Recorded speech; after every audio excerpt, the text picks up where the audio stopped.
Welcome to another episode of the EPS podcast where everything is a primary source. I'm Eric Paul, and I would like to invite you once again to join us on the website epspodcast.club, as well as on Facebook, the EPS podcast group.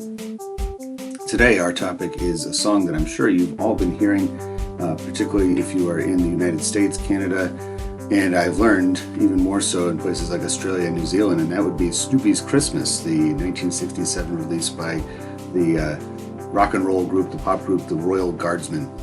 And this is a song that comes on the radio pretty frequently, no pun intended about that with frequency, that there is regular list of songs that the Christmas stations play with their 24-hour music cycle, and seems at least once every couple hours they'll throw in this one.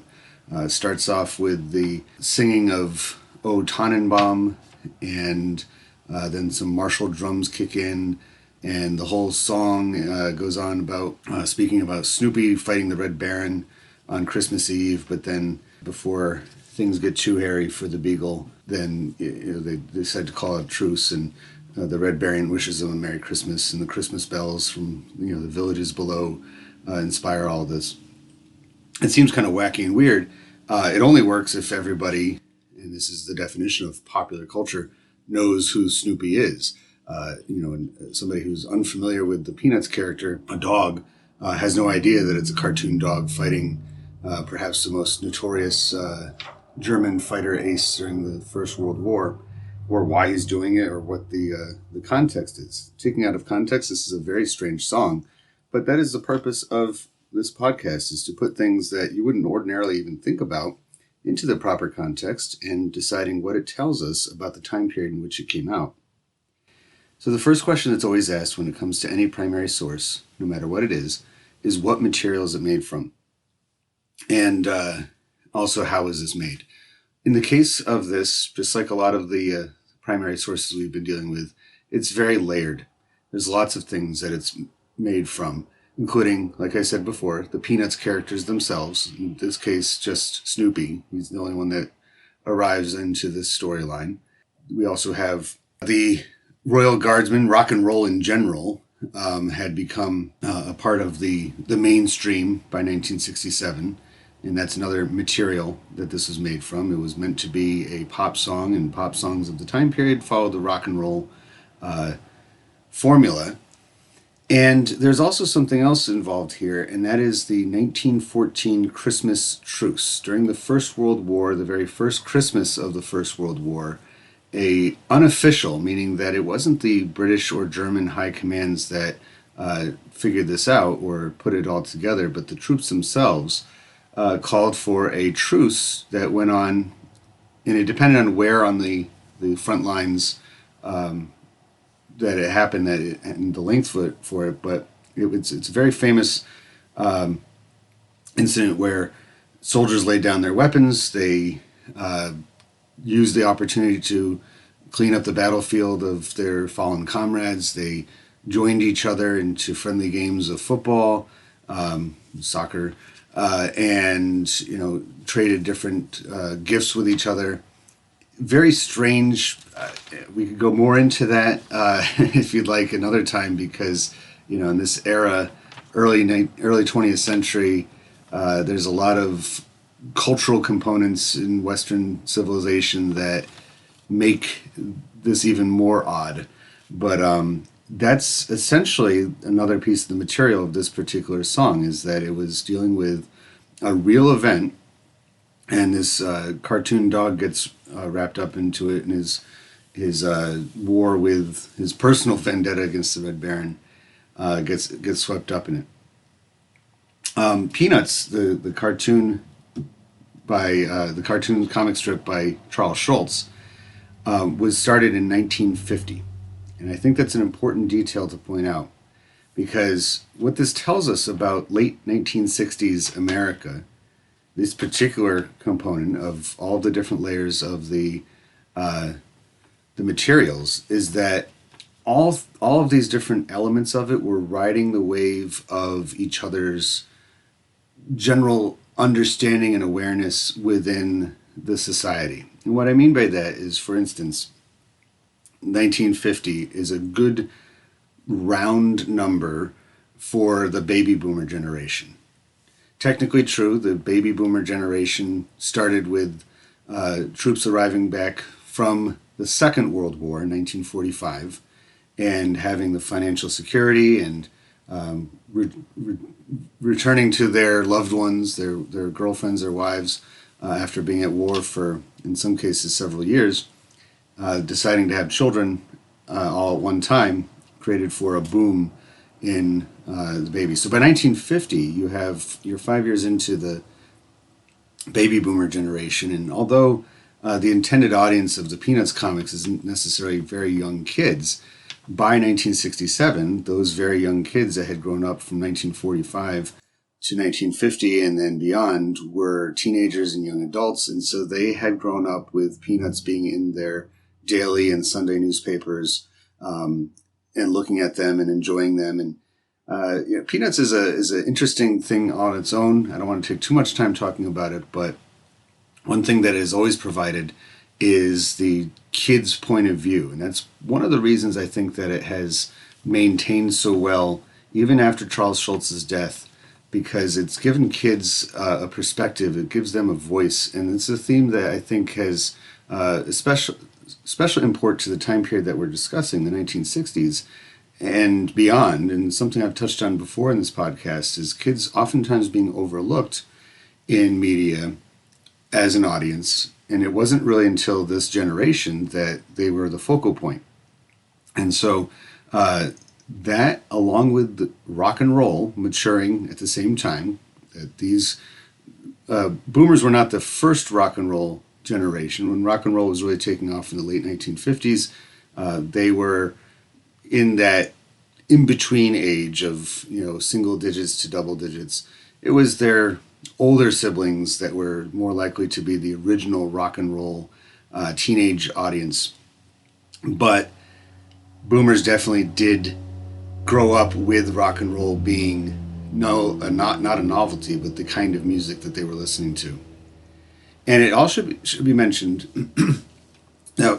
If you're looking at the First World War being 50 years before, in fact, the United States involvement in the First World War was almost 50 years to the date of this particular song coming out in 1917, that the World War I veterans were along the same lines of what a Korean War veteran would be to us today, somebody in their 70s or 80s. And so they also, these were grandparents to the children who were listening to the song. So I'm sure that they were more familiar with the First World War than future generations would be, because they had veterans of that war all around them. And by 1967, another war had been consuming people's attention, and that would be the Vietnam War. In 1967, there was, in fact, a 24-hour ceasefire that was called on Christmas Eve into Christmas Day. And I want to touch on that in a little while when I talk more about the behaviors and ideas that are conveyed with this. The next question of how it was made, well, there was a songwriting team that came up with the lyrics to this. The Royal Guardsmen were the group that recorded it, but they didn't write the song, nor did they write the previous song about Snoopy versus the Red Baron that had been released the year before. These were all written by professional songwriters, people with a proven track record. This one that we're talking about today was Snoopy's Christmas, was made by George David Weiss and a writing team called Hugo and Luigi. Those names might not mean a lot to us right now, but between the two of them, they produced a lot of hits in the 1960s and previously in the 1950s. They had made lots of different songs for different artists, including The Tokens' The Lion Sleeps Tonight. They had also written music for Elvis Presley, including the song Can't Help Falling in Love. And George David Weiss had written What a Wonderful World by Louis Armstrong, made famous by Louis Armstrong previously. So this is not just some up-and-coming, young hip artist that's trying to... These were tried and true. They knew the recipe for hit songs. They knew how to write them. And, like I'll say in a little while, on the surface, it's sort of a campy little number just involving cartoon characters and, this newish style of music of rock and roll. But it was made, I think, with a larger purpose involved.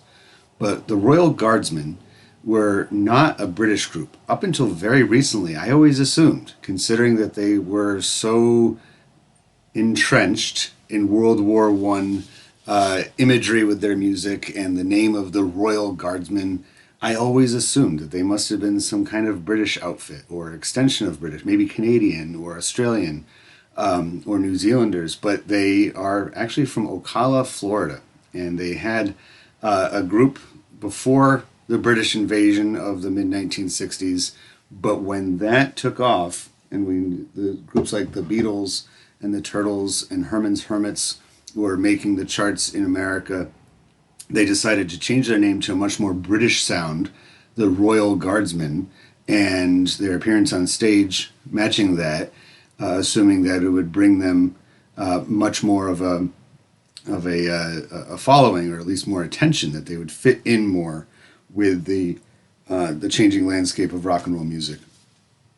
And so they made this, and as songs tend to be, by having the lyrics and the words written for them based on the material above that I mentioned. And it was Laurie Records, an outfit out of New York City, that was the ultimate maker of this. So the next question is essentially the same thing, and that is who likely made it. And I mentioned Charles Schultz, George David Weiss, Hugo and Luigi, as well as the Royal Guardsmen, Laurie Records.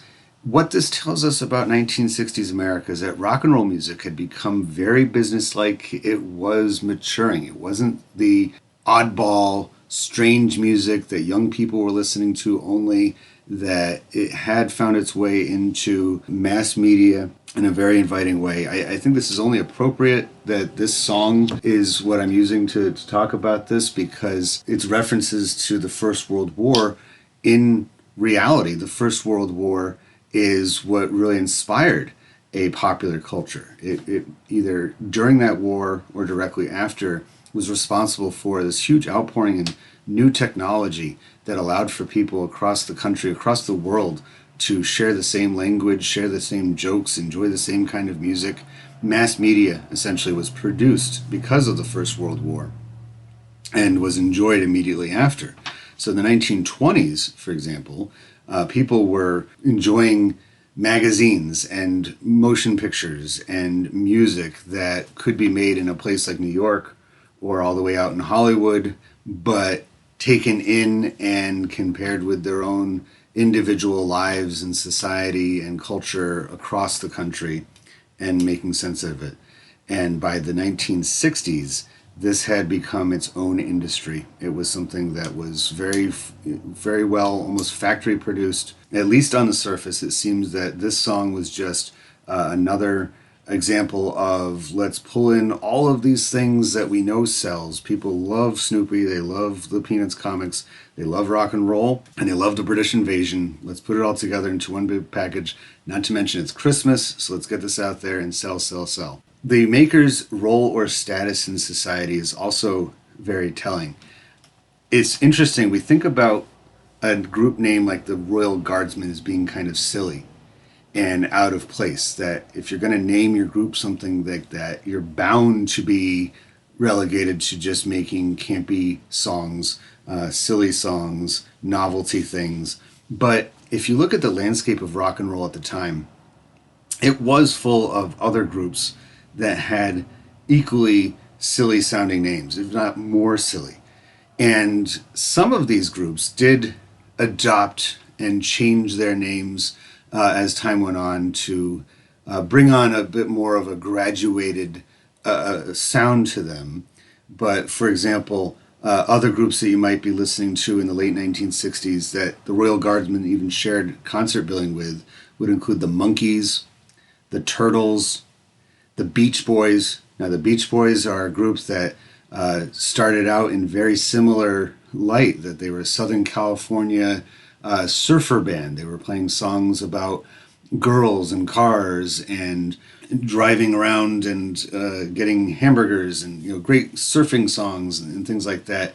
And just some of the other names of these these groups, just like they are beach boys. They're always hanging out at the beach. So now they're a band. By 1967, the Beach Boys were one of those groups that were really maturing. They were changing their sound dramatically. But incidentally, they didn't change their name. They've always stuck with the Beach Boys. So the Beach Boys in the early 1960s might mean something like, let's go surfing now.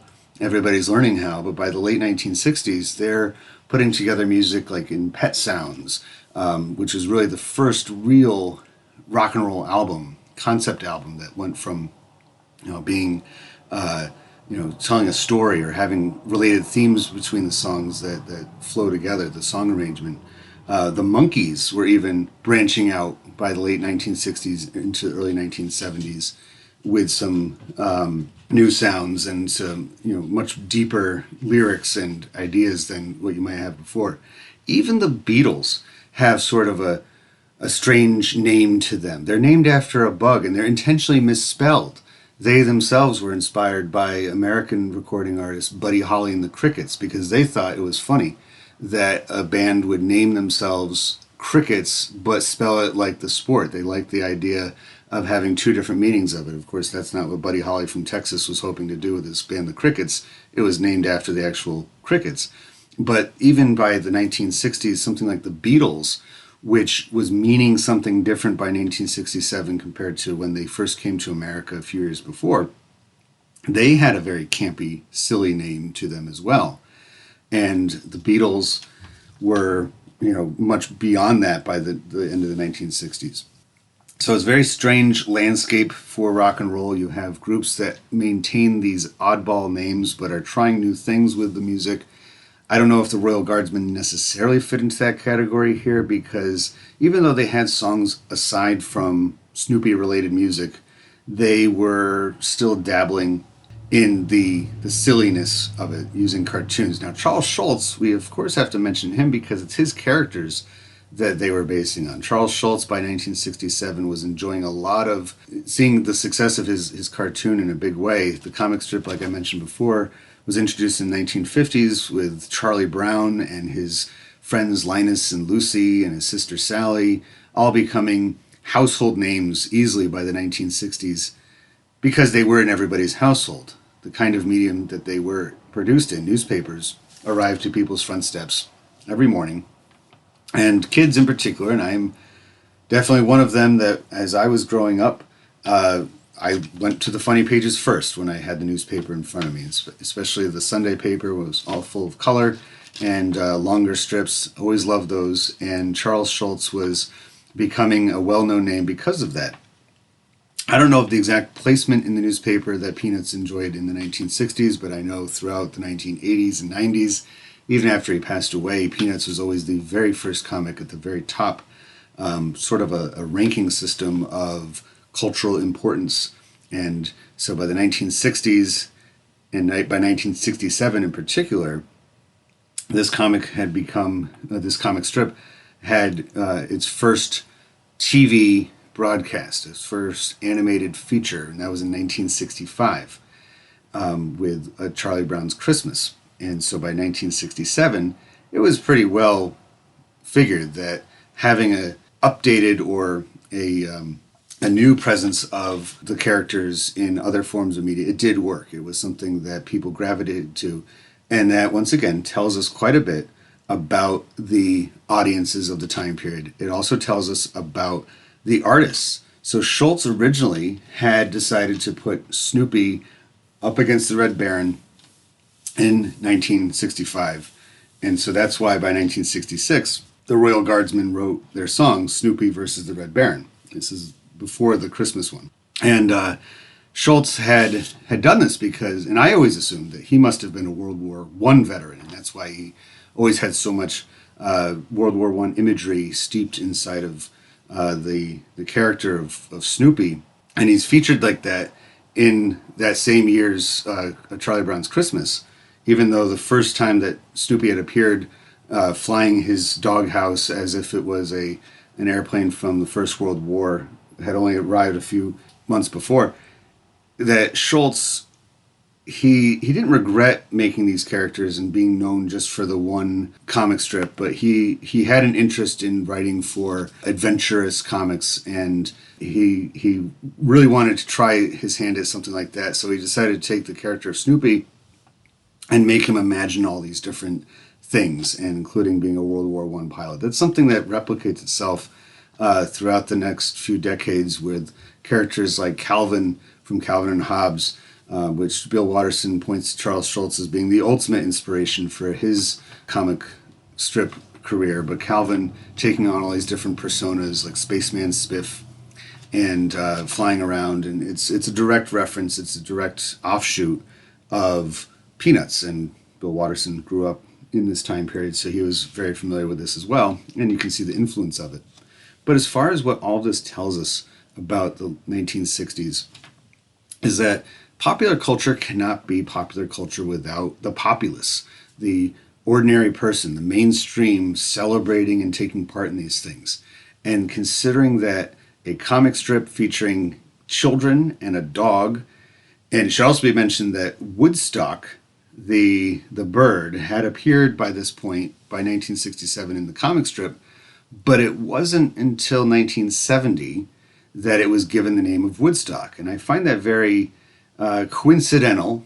I don't think it's a coincidence at all. I'm actually pretty sure that it was because of the rock and roll concert festival the year before that maybe inspired him to do that as a nod, Charles Schultz's nod to the generation of people that were growing up with his comics, that they were listening to rock and roll, and he wanted to be part of it. Initially, when the Royal Guardsmen wanted to record Snoopy versus the Red Baron, they were confronted with some legal action. Charles Schultz didn't give them permission originally. They recorded a secondary version that was able to get around the legal issues of using copyrighted characters in their music. But by the time that they released Snoopy's Christmas in 1967, not only did Charles Schultz give them permission to do it, he even provided the cover art for the album that it was on.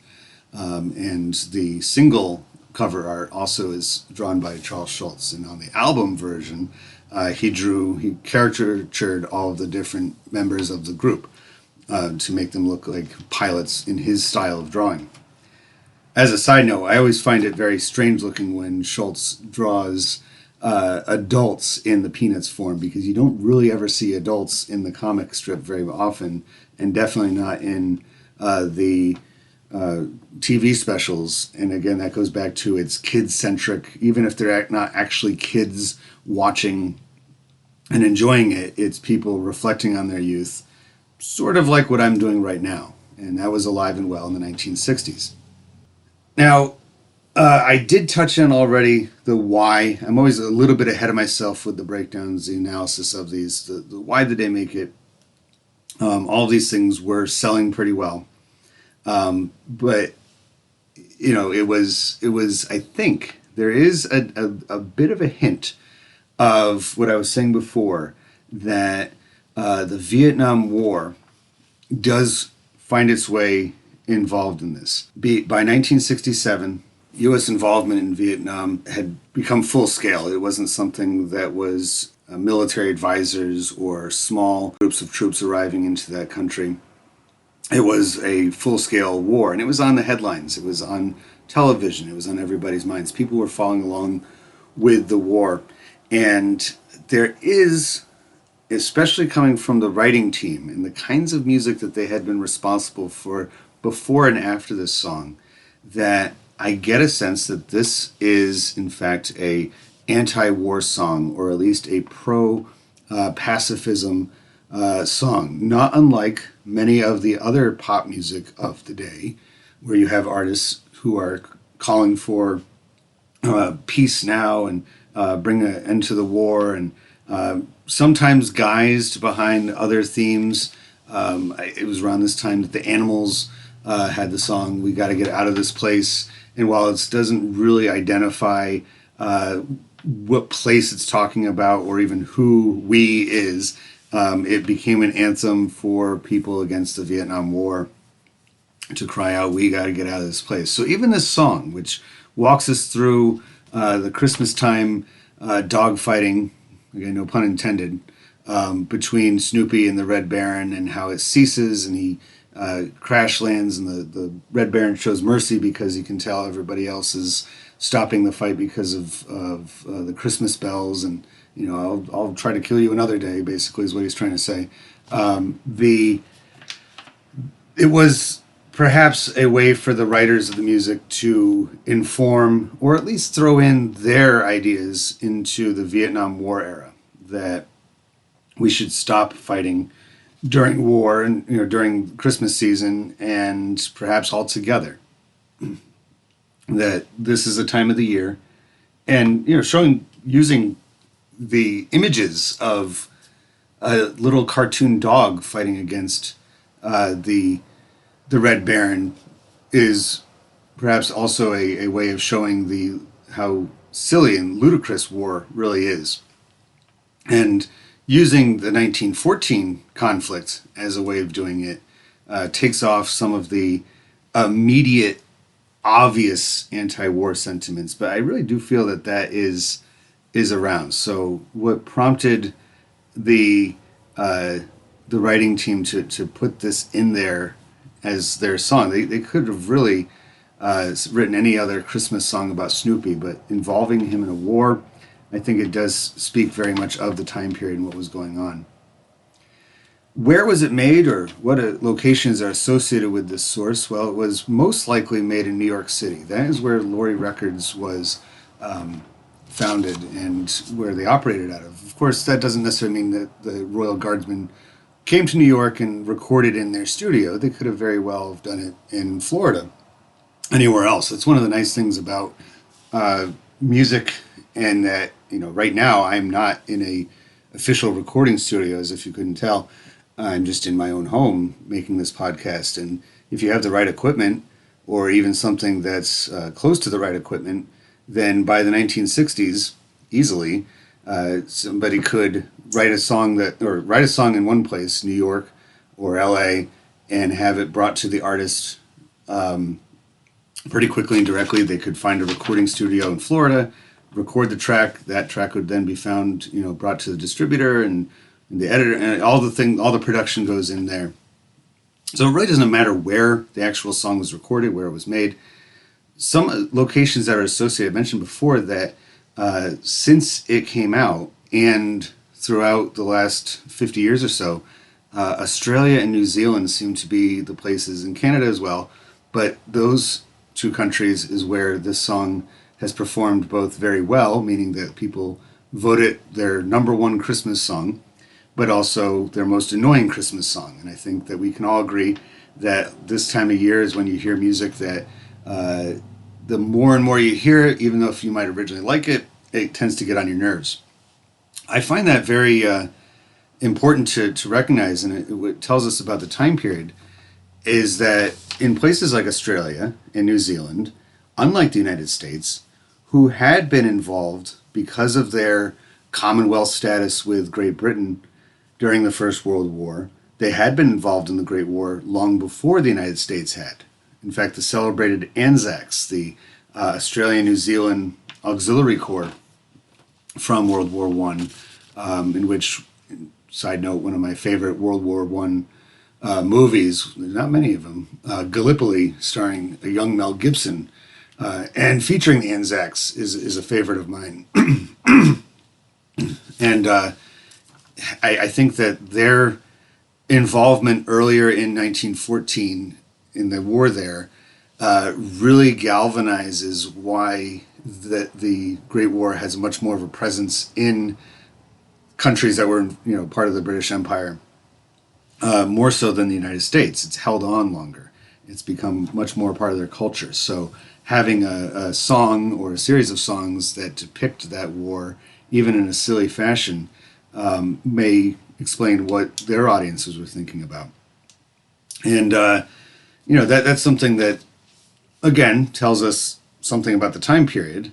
Right? It's silly to say something about something, but the fact that this song was made in the United States and got worldwide acclaim means that the character of Snoopy, in addition to World War I, the rock and roll sound that had been sweeping the world like crazy by the late 1960s. And this is a testament to the roots of communication, the roots of transportation, shared connections, shared culture. And this is all thanks to modern technology that was growing throughout the 1960s, not only in this country, but throughout the world. Who is the intended audience or user of this? Well, I think I've already hit on that a couple different times in mentioning why it was made and who made it. I'd say rock and roll fans in general would be, or just pop music fans in general, people enjoying the Christmas season. All of these folks would enjoy this song in the time period in which it came out. Like I mentioned, this song is still played today. It's a little bit odd to hear out of context. Why are we talking about World War One, and especially a beagle flying against the Red Baron? But in 1967, I think it's fair to say it's a pretty wide audience. Rock and roll had been around long enough that it was no longer seen as a threat to the fabric of society the same way it was in the early 1950s when it was first being introduced. It had found its way into being pop music. And this is because it's a combination of all the different audiences that had been growing up with it since its inception. Kids would probably like the song when it first came out because it was more or less geared towards them. They're using a familiar cartoon character and putting him into this circumstance. And again, it's just a testament to what audiences were able to access and what they were interested in. This was very influential on groups like the baby boomers, who by 1967 were college age, if not a little bit older. And I think that also speaks to why this is maybe a covert anti-war song, because as much as this is the same generation that was fighting the Vietnam War, this is also the same generation that is denouncing the Vietnam War by the 1960s on college campuses across the country. And so the next question of what ideas or behavior does this convey? It really is an anti-war message. It is an idea of lay down your arms. This is a special holiday. This is a shared thing that all sides of the World War, human beings and dogs alike, celebrate. And the anti-war message really can't be ignored from this one. And I think that has everything to do with the circumstances. Had it been 10 years before, you had the Korean conflict going on. In fact, that was inspiring a show that was soon to come out in the 1960s called MASH. And throughout the 1970s, that was a vehicle of anti-war, anti-Vietnam protest by setting it hard to distinguish between the two, considering the sets of MASH between Vietnam and Korea. But that show smacked of lots of anti-war sentiments and was also just part of pop culture. But it was something that was being referenced. If it was 10 years later or in the 1980s, there's a really good chance that the Red Baron Snoopy conflict would not have taken this direction. I should mention that in the early 2000s, I think it was 2006, the Royal Guardsmen, who never really separated, I suppose, did come out with another song called Snoopy versus Osama. So where they stood on all of this, it's hard to tell. Maybe their feelings changed about America's place in the world and, how the military should be utilized and, the imagery of all of that from the 1960s to the 2000s. They themselves were likely of that baby boomer generation, maybe a little bit older, and they were making this music. And so perhaps they didn't see this as an anti-war song, but just a continuation of what they had already established by making silly songs about Snoopy. They had more than a few. It wasn't their only songs, but they did ride that wave of using Snoopy imagery quite often. So there is another sense that this can tell us about something else that really began in earnest in the 1920s, and that is of two Americas coexisting. That one America in the 1960s might very well see this song as that one audience in the 1960s may very well see this song or hear this song as being anti-war, or at least saying, we should reconsider war during this time, like what actually happened. Another side might just see it as a fun spoof song about their favorite dog flying around and pretending to be the Red Baron. And maybe even the artists themselves didn't see it with any kind of political or social commentary. It was just simply a goofy song. And the last question that should be analyzed and thought about when looking at any primary source is whether it's prescriptive or descriptive.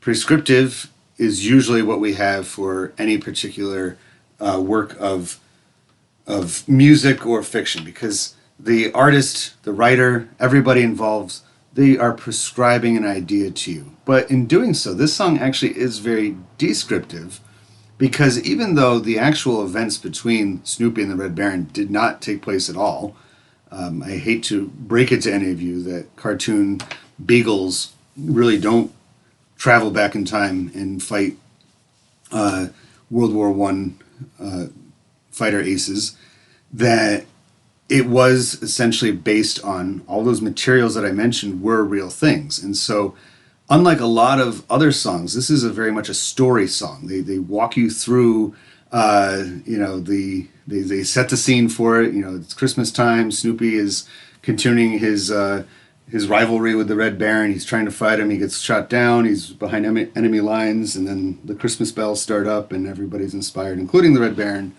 to stop fighting. So in order to be prescriptive, they are descriptive.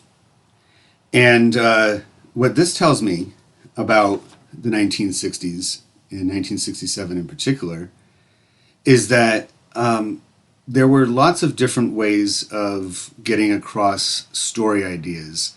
And the most common by the late 1960s was television. And because television has to be a lot more sequential in its storytelling, because you have an audience that is using visual cues and not just audio ones, I think that the way that the song is written and the story it tells, it does have a component to it that is reflective of television writing. That it could be, and I think it was, translated into, even if it's not officially translated into a cartoon. And that would be something familiar and, very utilitarian. It's a very utilitarian song in that way, that it could be put into a lot of different forms of communication, a lot of different forms of entertainment. And that's something else that can be pulled away from this particular song. So there is my analysis of Snoopy's Christmas by the Royal Guardsmen as of 1967. I think that the song is much more deep than what meets the ears when you're listening to it on the radio while you're driving around looking at Christmas lights or just looking forward to the holiday season. It's found its way into popular culture, into the mainstream, but I hope that today's dissection of it might reveal that there are some other elements to it, including when you contextualize things. I think I'll have at least one more Christmas-themed show. Hopefully I'll have somebody to toss ideas against for the next one. And then after the new year, you'll be hearing episodes going back to just a wide range, non-thematic necessarily, of everything as a primary source. So I appreciate you listening to the EPS podcast, where everything, including Snoopy's Christmas by the Royal Guardsmen in 1967, is a primary source. Happy holidays.